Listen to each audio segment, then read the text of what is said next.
right, guys, good afternoon.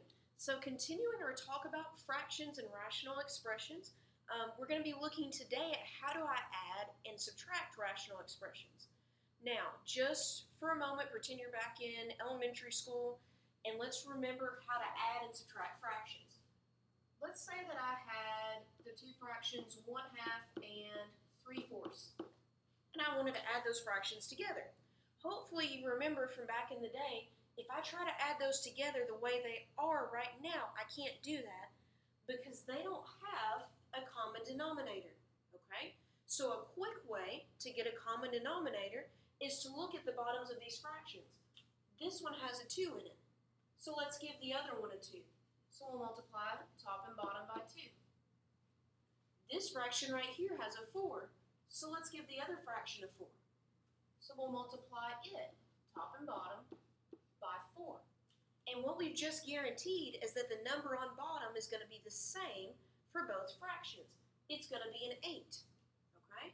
So for the fraction on the left, when I multiply it by 4, 4 times 1 is 4. 4 times 2 is 8. On the fraction on the right, I'm multiplying it by 2. So 3 times 2 is 6. 4 times 2 is 8. Well, when I add those together, I get now 10 over 8. So once you actually add the fractions, you only add the tops. The bottom stays exactly the same. And I always check to see if I can reduce. In this case, I can because 2 goes into 10 and 8. So I can reduce both of those numbers by 2. Okay? So just a quick review, the steps that we're about to do on questions 1 through 4 are going to be pretty much exactly the same. So if I look at example 1, it should make me happy because the first thing that I notice on example 1 is that my denominators are already the same thing, which means I can go ahead and add these fractions together without actually having to do anything to them. So right up on top, I'm going to go ahead and add straight across. I'm combining my like terms. So you have a 4a plus a 3a. Well, when I put that together, that gives me 7a.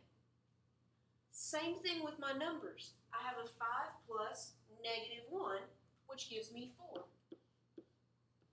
And then just like it did with our numbers, the bottom stays exactly the same. Nothing changes about it. So it stays as a squared minus 10a plus 24. So guys, the first thing you want to do when you start adding and subtracting these is check to see if the denominator is the same. If it is, I don't need to do any simplifying. I don't need to do any factoring. All I need to do is add or subtract. It's already ready to go. Okay? If I look at number 2, this one again is really nice because it's got a common denominator. So I don't really need to do any simplifying. I just need to combine my like terms.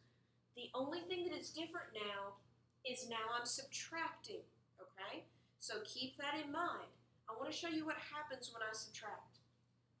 We know the bottom stays the same, okay? But on top, what I have here is 6 minus n and minus 5. So both of the signs on this second fraction changed because I've got a negative there. I'm subtracting. Well, now I'm ready to combine my like terms. 6 and minus 5 can go together. They become 1, and the minus n just stays there. And then you're done. So guys, the biggest thing that people mess up on subtraction problems is they forget that you're subtracting both things on the top. So make sure you swap both signs on that second fraction. So let's take a look just for a moment at some things that don't have a common denominator. So what can I do there? Well, again, we're going to treat them just like we did when we had fractions that were just numbers. So here's what I noticed. The fraction on the right here has a 6. The one on the left doesn't. So I'm going to give the one on the left a 6. So I'm going to multiply it, top and bottom, by 6. Okay? The fraction on the left has an n minus 4 on the bottom. Well, if they're going to have the same denominator, that means that the one on the right also needs an n minus 4. So I'm going to multiply top and bottom by n minus 4. Okay. So at that point, I go ahead and I actually multiply. Okay? So on bottom here, I have a 6 times n and a 6 times negative 4, which is negative 24. On top, I have a 6 times n, which is 6n. And I also have a 6 times negative 6, which is negative 36. Okay. Then I'm going to go over to my other fraction and multiply it. On bottom, I have a 6 times n, which is 6n. And I have a 6 times negative 4, which is negative 24. Last thing here on the top, 5 times n is 5n. 5 times negative 4 is negative 20. So just to recap what we just did, in order to add these fractions, we've got to get a common denominator, which means they've got to have the same things in the bottom. So we looked at what they were missing. The one on the left, that fraction, didn't have a 6 in the bottom, so we gave it a 6. The fraction on the right didn't have an n minus 4 on the bottom, so we gave it an n minus 4. So now we got just what we wanted. We got two fractions that had the same denominator, and now we can add them. Okay? So the denominator never changes. It stays as 6n minus 24. But on top, I can combine my like terms. And again here I'm adding. So 6n plus 5n is 11n. Negative 36 plus negative 20 is negative 56. And right there, I'm done. That's my answer. Okay. All right, very last one. When I look at number 4, the first thing that I notice there, I don't have a common denominator, so I'm going to have to get one. But the second thing I notice is this. When I look at number 4, it's got two things there, two quadratics that can be factored. So the first thing that I'm going to do on number 4 is I'm going to factor the top and the bottom on that first fraction and see if I can get some things to cancel out. Okay? So if I factor the top, draw a little line there. You've got negative 6 on top and negative 5 on bottom. So I'm looking for two numbers that multiply to negative 6, add to negative 5, and let's see, that would be negative 6 and 1. Okay? Then I'm going to go ahead and factor the bottom. So on the bottom, I'm looking for two numbers that multiply to negative 7 and add to negative 6. And that would be negative 7 and 1. So now that I have factored that first fraction, I'm going to rewrite it using those factors.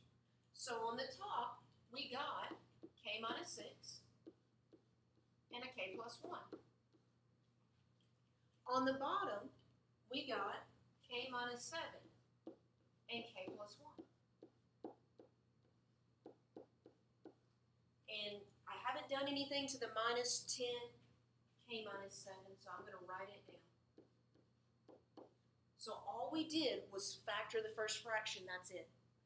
Well, when I factor it, I notice that something really good happens. Those k plus 1s are going to cancel. So here's all I have left. I have a k minus 6 over k minus 7. And then I still have my second fraction that I haven't done anything with. Well, look what just happened. Once I factored, I had a common denominator. So now that I have a common denominator, I can go ahead and subtract. I can put those fractions together. Okay? So on bottom, I still have k minus 7. And now I'm subtracting. I have k minus 6 minus 10. And my last step here, I have two like terms. Negative 6 and negative 10 can go together. They become negative 16. And then right there, that's my final answer, and I am done.